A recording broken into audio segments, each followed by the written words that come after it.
Tem pegado aqui de um cachorro. Deve ter lutado com alguém por aqui.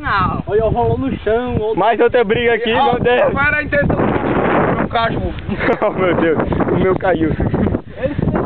A gente tem mais pegada por aqui. Tá moicano. Um cara que tem um moicano, provavelmente, pelo pé. Tem um boi ali que vai ver. E aí a gente, de manhã, chegamos até ali. Vai. O cara é chapa, mas esse boi aí é muito inglês. A gente encontrou um boi por lá. E o boi já não Agora só que agora ele não tá. Só que agora ele não tá, ele devia estar por ali, mas não tá mais.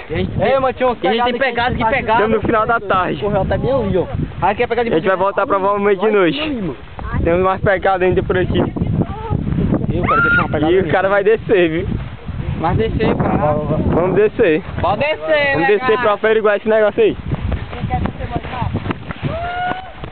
Morre! Estamos por aqui. Botar a chinela de novo, né? A gente bota a chinela de novo, meu Deus. Aqui coloquem a chinela. Holy shit. E coloca os protetores. Aqui fica na faixa, ó. É proibido andar sem chinela. É proibido andar sem sinal por aqui, viu?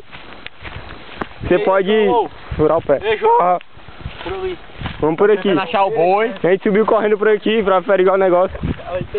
Detalhe, a gente veio por aqui sem chinela. Correndo aqui sem chinela, viu? Arrepender um pouco, né? Se arrependemos um pouco. Por isso aqui é proibido andar sem chinela, a gente tem essa dica. E o boi tava por aqui, cara. É, mas se o boi não tiver essa Mas tem que encontrar esse boi, cara. O boi tava aqui, cara.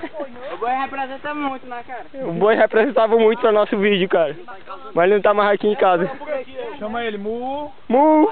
Vem cá, Mu! Cara chato, velho. Rapaz, o Bamba querendo fazer a sua necessidade que o povo fica ninguém dele.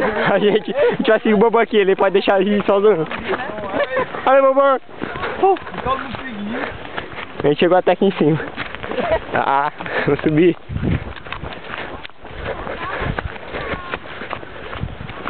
Vamos beber água aqui, cara. Tem uma parada aqui. Primeira parada, viu? Depois fio, primeira parada. A gente tem uma parada aqui. Beber água. Já beber água. Show, né? Encontramos esse lugarzinho aqui. Canavial, nunca é bom canavial. Canavial. Por que isso aí, meu cara? São potências. Você tem canavial, pode ser um milharal. Isso pior. E aí,